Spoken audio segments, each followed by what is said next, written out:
샬롬 샬롬 샬롬 샬롬. 하나님 사랑합니다. 여러분 주 안에서 사랑합니다. 잠언 8장 말씀이죠. 나를 찾는 자가 나의 사랑을 이루리라 이렇게 말씀합니다. 하나님께서 Those who love me, I love you 하고 말씀하죠. 솔로몬은 7장에서 음녀와 그녀의 유혹을 이겨내는 방법에 대해서 언급했어요. 7장 말씀에. 8장에 이르러서는 으슥한 곳에서 사람을 유혹하여 죽음에 이르게 하는 음녀와 대조되는 지혜에 대해서 언급합니다.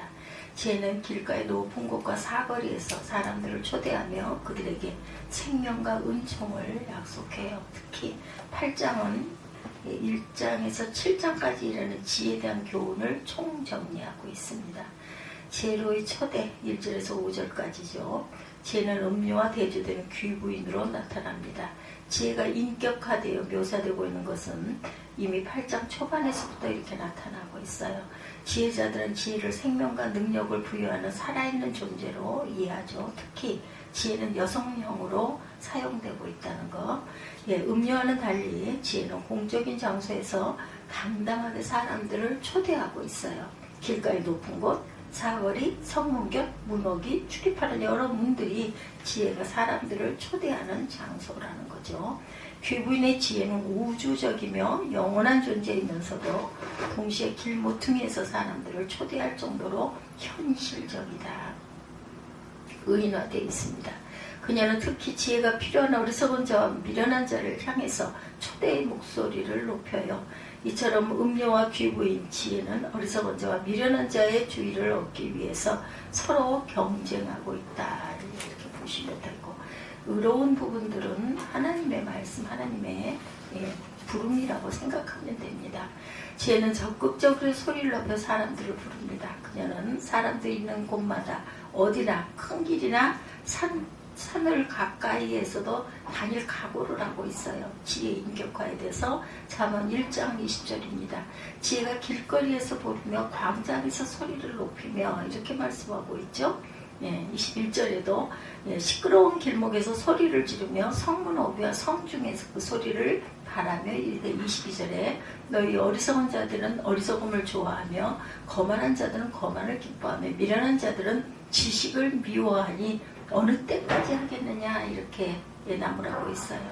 그리고 큰 길과 산을 가로질러서 사람을 찾아간다고 말씀합니다. 누가복음 14장 23절입니다. 주인이 종에게 이르되 길과 산을 들어 가로나가서 사람을 강권하여 데려다가 내 집에 채우라 이렇게 얘기하죠. 지혜의 그 덕목과 가치에 대해서 6절부터 11절까지 말씀하고 있어요. 8장 6절 보죠.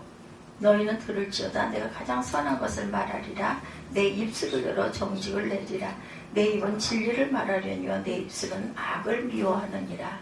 내 입의 말은 다 의로운 주 그 가운데 굽은 것과 패역한 것이 없나니 이는 더 총명 있는 자가 밝게 하는 바요 지식 얻은 자가 정직하게 여기는 바니라. 너희가 은을 받지 말고 나의 훈계를 받으며 정금 지식을 얻으라. 대저 지혜는 진주보다 나음으로 원하는 모든 것을 이에 비교할 수 없습니다. 그렇죠. 지혜는 자신의 덕목과 가치를 선전하고 지혜의 가장 대표적인 덕목은 선과 정직입니다. 그리고 지혜의 가르침은 올바르며 그것의 실체와 일치한다. 지혜의 가르침 중에는 악한 것, 패역한 것, 굽은 것이 없다라는 것 아시기 바랍니다. 그녀의 가르침은 모두 의롭고 진실되다. 그러므로 그녀의 가르침은 처음에 언짢게 들릴 수도 있으나 지혜의 가치는 시간의 흐름에 따라 점차 드러나게 된다. 지혜의 말은 꿀을 떨어뜨리며 기름같이 매끄러워서 처음에는 매혹적으로 보이지만 결국은 죽음과 사망으로 이끄는 음녀의 말과는 다르다. 지혜의 말은 처음에는 언짢아 보일지라도 결국은 은이나 금, 진주보다 더 나은 이익과 결과를 가져온다라는 것. 근데 은혜 받은 사람들은 지혜의 말씀은 보면 너무나 좋죠. 기쁘죠. 사실 지혜가 주는 이익은 지상적인 것이 그치지 않으므로 세상의 어떤 것으로도 비교할 수 없는 놀라운 가치를 가지고 있고 지혜는 은금, 진주가 주지 못하는 것까지 제공한다 이렇게 말하고 있어요.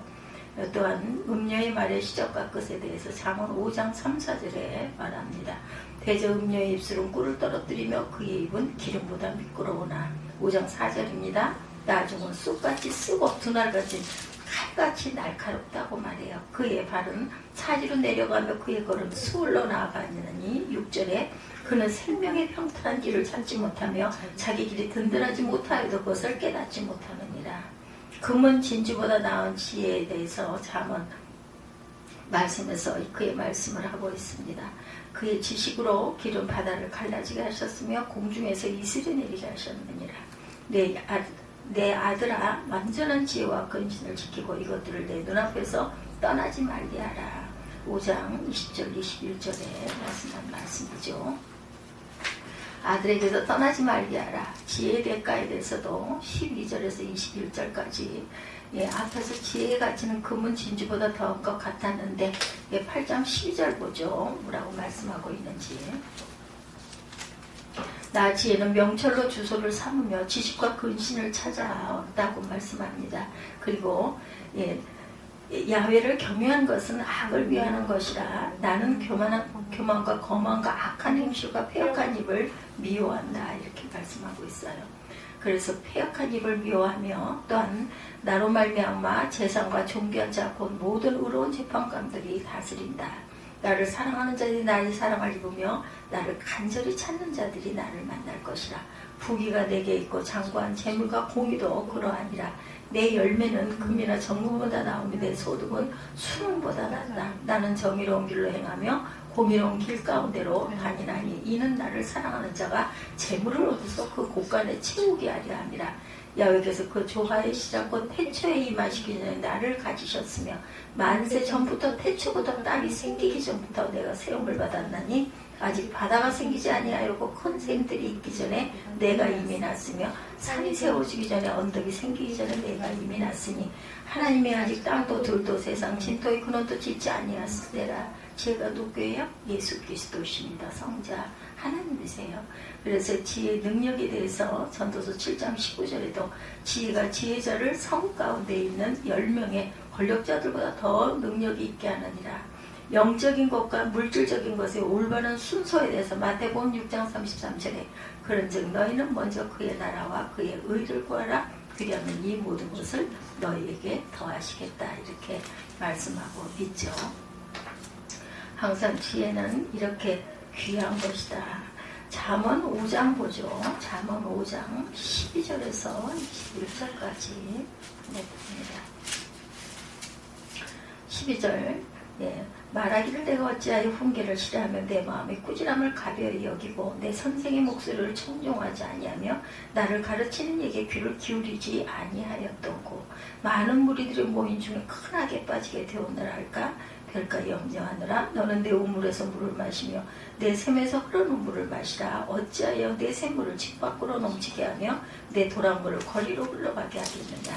그 물이 내게만 있고 타인과 더불어 그것을 나누지 말라. 내 샘으로 복되게 하라. 내가 젊어 취한 아내를 즐거워하라. 그는 사랑스러운 암사슴 같고 아름다운 암노루 같은 아내를 비유하고 있습니다. 너는 그의 품을 항상 족하게 여기며 그의 사랑을 항상 연모하라. 내 아들아 어찌하여 음료를 연모하겠으며 어찌하여 이방 계집에 가슴을 안겠느냐. 그래서 사람의 길은 야훼 눈앞에 있나니 그가 그 사람의 모든 길을 평탄하게 하느니라. 악인은 자기 악에 걸리며 그 죄의 줄에 매이나니 그는 훈계를 받지 아니함으로 말미암아 죽겠고 심히 미련함으로 말미암아 혼미하게 되느니라. 이렇게 말씀하고 있어요. 그래서 3장 19절에서 20절에도 잠시 언급된 지혜와 창조의 관계가 8장 22절에서 31절에 더욱 구체적으로 말씀하고 있죠. 아까 우리 함께 읽었어요. 8장 22절 말씀에 말씀하고 있죠. 야훼께서 그 조화의 시작과 태초에 일하시기 전에 나를 가지셨으며 이렇게 말씀합니다. 항상 22절에서 31절까지 말씀에 야훼께서 그 조화의 시작과 태초에 일하시기 전에 나를 가지셨고 만세 전부터 태초부터 땅이 생기기 전부터 내가 세움을 받았나니 아직 바다가 생기지 아니하였고 큰 샘들이 있기 전에 이미 내가 났으며 산이 세워지기 전에 언덕이 생기기 전에 내가 이미 났으니 하나님이 아직 땅도 들도 세상 진토의 근원도 짓지 아니하셨을 때에나 그가 하늘을 지상에서 궁창을 해변에 두르실 때 내가 거기 있었고 그가 위로면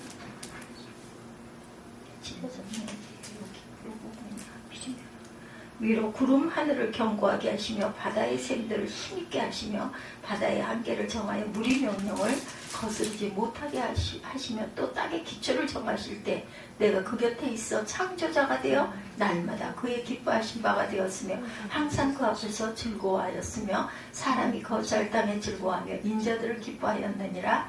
아들들아 이제 내게 들으라. 내 도를 지키는 자가 복이 있느니라. 훈계를 들어 지혜를 얻으라. 그것을 버리지 말라. 누구든지 내게 들으며 날마다 내 문 곁에서 기다리며 문설주 옆에서 기다리는 자는 복이 있나니 대저 나를 얻은 자는 생명을 얻고 야훼께 은총을 얻을 것이니라. 그러나 나를 잃은 자는 자기 영혼을 해하는 자라. 나를 미워하는 자는 사망을 사랑하느니라. 이걸 알고도 이 길을 가겠느냐는 거죠. 예, 나를 사랑하고 나를 미워하는 자는 사망으로 간다. 그런즉 너희는 먼저 그의 나라와 의를 구하라. 그리하면 이 모든 것을 너희에게 더하시리라. 3장 19절에서 20절 잠시 언급된 지혜와 창조의 관계가 우리 함께 읽은 8장 22절에서 31절에 더욱 구체적으로 명확하게 제시되어 있다. 그래서 8장은 지혜가 창조 이전부터 선지했음을 있다는 것을 강조하죠. 지혜의 선지와 창조 사역들은 말씀이신 예수 그리스도와 매우 밀접한 관계를 가집니다. 하나님은 창조 이전에 지혜를 가지셨고 세우셨고 낳으셨다. 위의 세 단어는 신학적인 문제를 가진 단어들이지만 그리스도와 관련되어 그의 선제를 설명하기 위하여 특별히 선별된 단어임을 알아야 할 것이다. 비록 지혜가 그리스도를 가리키는 것이 아니라 하나님의 속성을 의인하는 것이라는 주장도 있지만 성경 전체의 가르침을 고려해보면 지혜는 곧 그리스도이심이 분명하다. 저는 읽자마자 그게 깨달아지더라고요. 그리스도의 선제 요한복음 1장 1절입니다. 태초에 말씀이 계시니라. 이 말씀이 하나님과 함께 계셨으니 이 말씀은 곧 하나님이시니라. 말씀이 하나님이시죠? 예, 말씀이 그리스도이십니다. 그래서 만물보다 먼저 계시다. 골로새서 1장 15절입니다. 그는 보이지 아니하는 하나님의 형상이시여 모든 피조물보다 먼저 나으신 이인이 이렇게 증거합니다. 그래서 지혜의 창조에 대해서 8장 33절에 훈계를 들어서 지혜를 얻으라. 그것을 버리지 말라. 말씀이 곧 하나님이시기 때문에 절대 그것을 버리지 말아야 되는 게 맞는 거죠. 지혜는 창조 이전에 하나님과 함께 있었을 뿐만 아니라 하나님의 창조 사역에 매우 중요한 역할을 감당한다. 지혜는 하나님이 세상을 만드실 때 함께 창조자로 세상을 만들었어요. 그래서 명공인 지혜는 마치 부사렐이나 오홀리압이 하나님의 명을 받아 성막을 짓듯이 하나님의 계획과 명에 따라 세상에 지었던 것이다. 지혜는 이러한 사역을 통해 하나님과 사람들의 즐거움이 되었어요. 이것은 지혜가 그 아버지의 발 앞에 뛰놀므로 아버지 하나님의 기쁨의 대상이 되었고 자신의 손으로 만든 세상과 인간들을 봄으로써 그 스스로 기뻐하였음을 묘사하는 거죠. 또한 이것은 지혜의 놀라운 능력임을 시사하고 있습니다.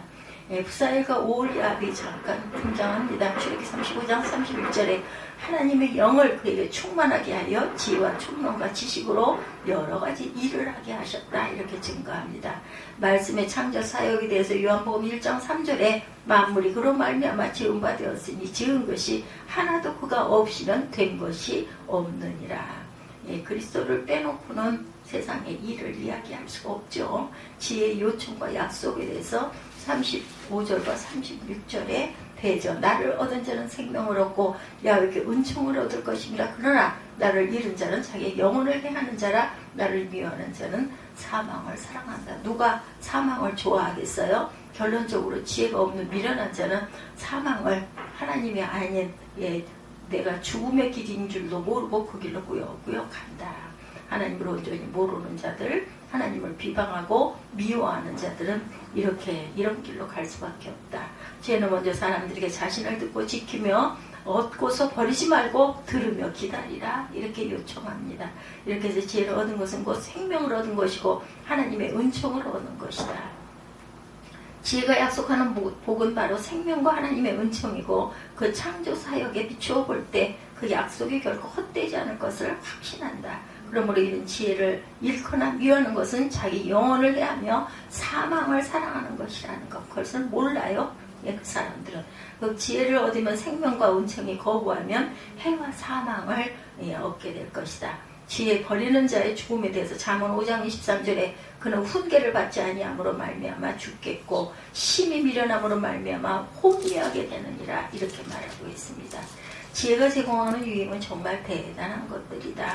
그러나 우리는 지혜보다도 하나님 자신을 더욱 귀히 여겨야 한다. 근데 하나님이 지혜예요. 하나님이 지혜.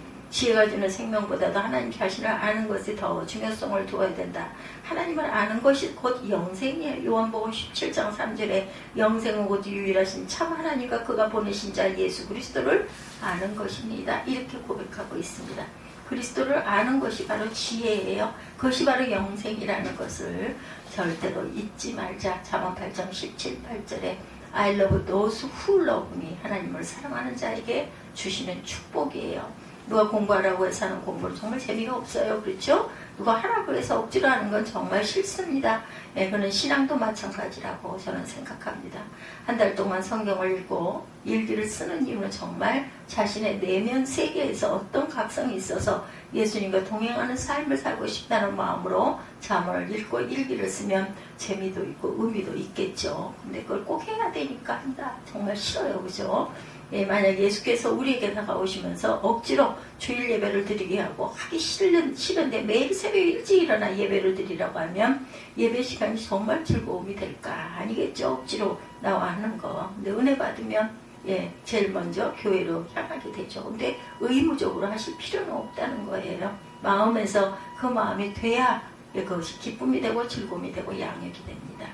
성령께서 저와 여러분에게 은혜를 주시니 예배가 즐겁고 날마다 새벽에 일어나게 해주시고 기도의 자리로 불러주시니 그 새벽 예배 시간이 은혜의 시간이라고 고백과 감사를 드리게 되는 거죠.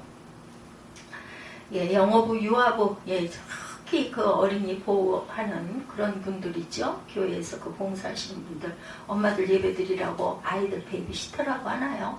아이들 데리고 업어주고 안아주고, 아저씨도 교회 갔다가 아이들 그리 빽빽 우는데 그 아이 돌보느라고 애쓰는 분들을 보면 너무너무 안타깝기도 하고 미안하기도 하고 고맙기도 하고, 저건 정말 사람이 내가 억지로 해야지 해서 될 일은 정말 아니다. 특히 아이들 그 보면서 그 도와주고 하는 분들 보면 정말 너무너무 존경스럽습니다. 전 절대로 그걸 못하기 때문에.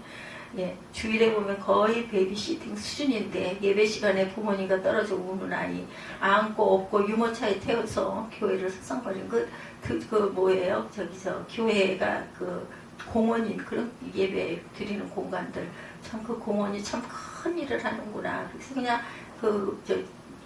유모차에 태워가지고 밖으로 나가잖아요. 안 와도 뭐 때를 쓰고 뭐 뒤로 제끼고 난리를 치니까 감당을 못하니까.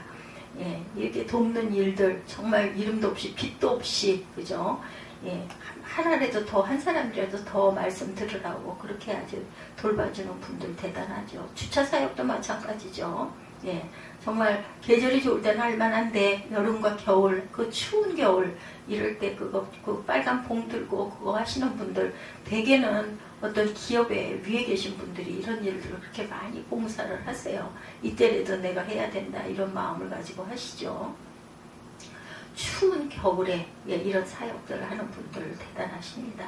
이 어려운 사역을 하시는 분들에게 성령 하나님께 섬기는 마음을 허락해 주시고 또한 건강도 허락해 주셔서 은혜도 허락해 주셔서 그 사역을 감당하죠. 뭐 대가를 받고 하는 거 아무것도 없습니다. 근데도 이렇게 해요. 뭐든지 억지로 하게 하는 것 재미가 없고 고통이 되는데, 정말 내가 원해서 하나님께서 은혜 주셔서 하는 사역, 그래서 은혜 받지 않으면은 예, 헌신하고 하는 일을 하지 말라 이런 이야기를 합니다. 은혜 안 받으면 그것으로 인해서 시험에 들어버리고 교회를 떠나게 되기까지 하기 때문에 신앙 성정 캠페인도 누가 억지로 시켜서 하면 재미가 없죠. 성령 하나님의 도움과 강권하심을 던지고 해야 캠페인이 유익이 되고 예수님과 동행하는 지혜를 얻게 되고 믿게 된다라는 겁니다. 세상에 알아듣는 지혜와 세상에 알 수 없는 지혜가 있습니다. 지혜는 잠언의 특징 중 하나는 하나님을 안 믿는 일반 사람들도 쉽게 이해가 되는 말씀들이 대부분입니다.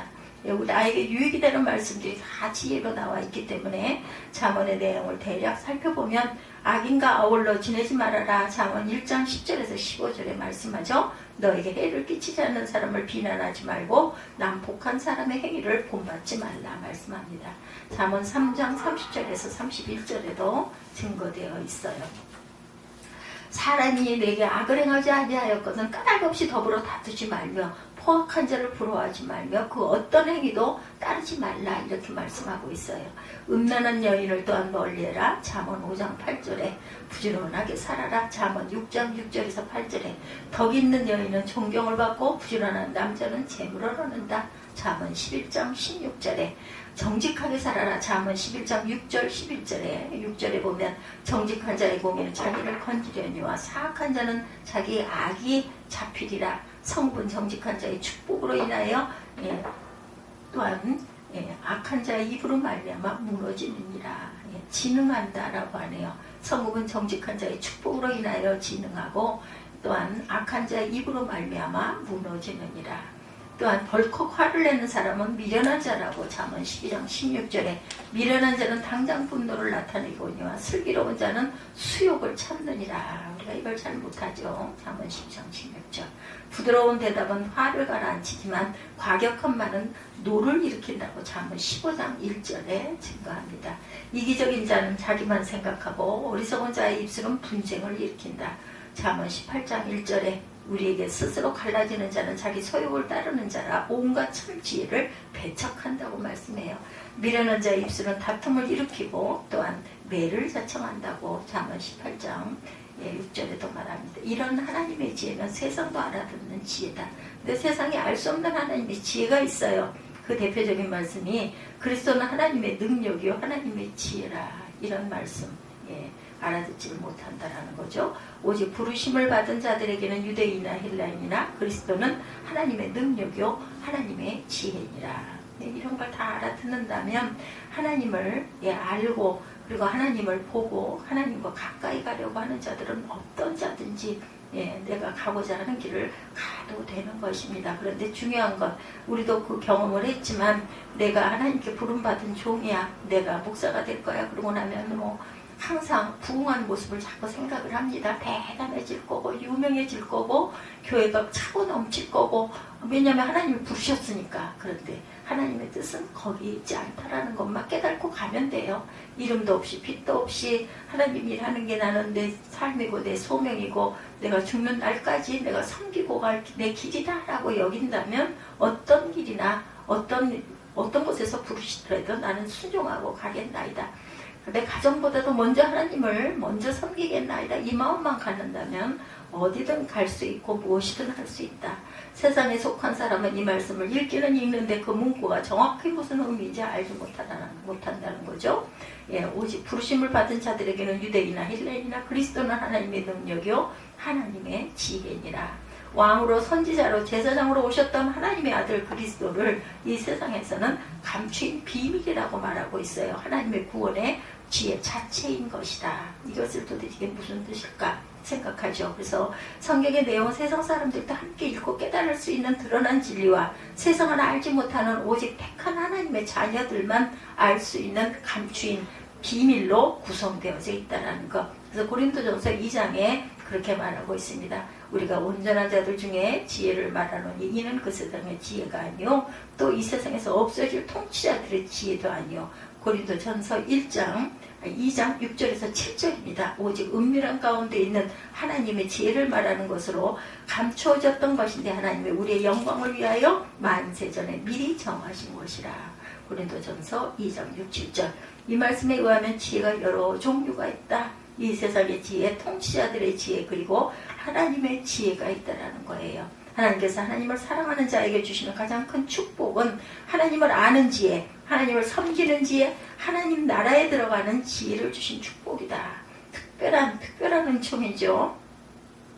지혜는 이 세대를 통치하는 자들이 한 사람도 알지 못하였나니 만일 알았더라면 영광의 주를 십자가에 못 박지 아니하였으리라 이렇게 말씀합니다.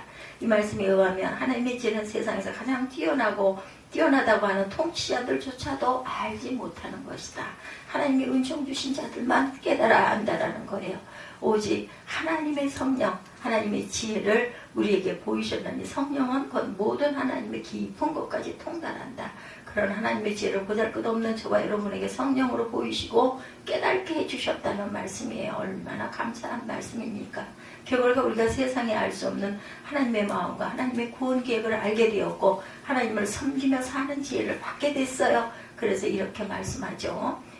우리가 고린도전서 2장 13절에 보면 우리가 세상의 영을 받지 아니하고 오직 하나님으로부터 온 영을 받았나니 이는 우리로 하여금 하나님께서 우리에게 은혜로 주신 것들 구원 하나님의 지혜 등을 알게 하려 하심이라. 그 결과 사람이 하나님의 구원과 지혜에 대하여 말하지만 그것은 사람의 지혜가 아닌 성령께서 가르쳐 주신 것이라고 말씀하시면서 오직 영적인 일은 무엇으로? 영적인 것으로 분별한다라고 하십니다.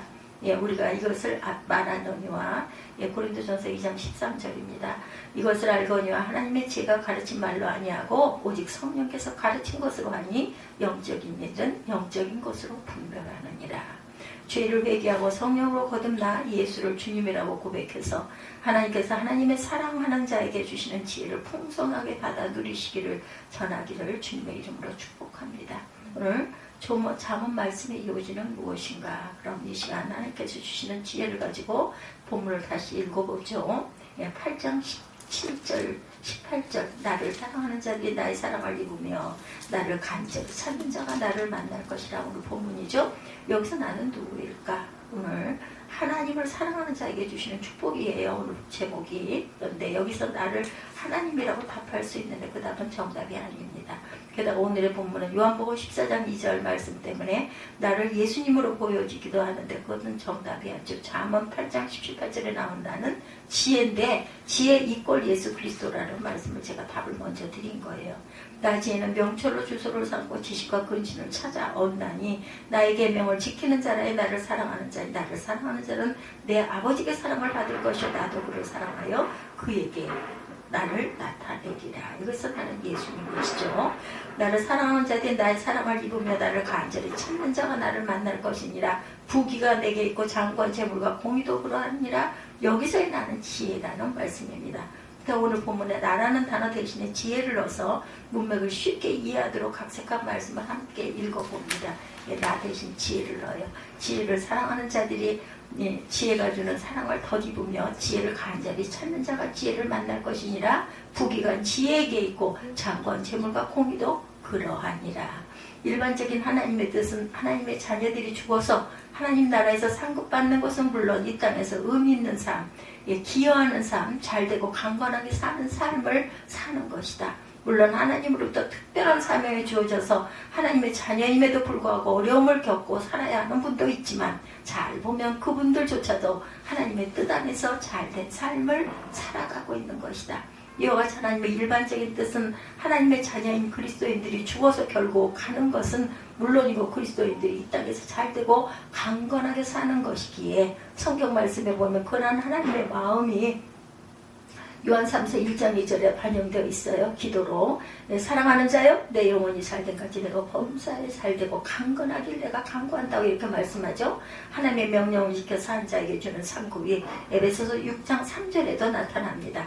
내 아버지 어머니를 공경하라. 이것은 약속이나 첫 계명이니 이로써 내가 살되고 땅에서 장수하리라. 에베소서 6장 3절이에요. 이렇게 말씀합니다. 먼저 요한 사도의 편지에 보면 자신이 이렇게 기도하고 있음을 성령에 의해 기록해 놓았어요. 다 같이 읽어보면 사랑하는 자여 내 영혼이 살되고 내가 범사에 살되기를 내가 간구한다. 간구가 뭐예요? 기도하노라 라고 말씀하고 있습니다. 그래서 요한 3서 1장 2절이죠. 아주 좋아하는 말씀입니다. 하나님께서 사랑하셨던 요한 사도 같은 영적인 분도 친구에게 편지하면서 내가 당신을 위하여 기도할 때 당신이 죽어서 천국 가는 것을 위해서 기도한다. 이렇게 얘기하고 있습니다. 그렇게 쓰지 않고 당신의 영혼이 살던 같이 이 땅에서 당신이 강건하고 범사에 살되는 그런 삶을 살게 되기를 기도한다고 쓴 거예요. 잠언의 첫 장에서부터 마지막 장까지 읽어보면 보이는 것이 무엇인가 하면 인간의 어리석음과 하나님의 지혜가 무엇인지를 확연히 나누어서 보여주고 있어요.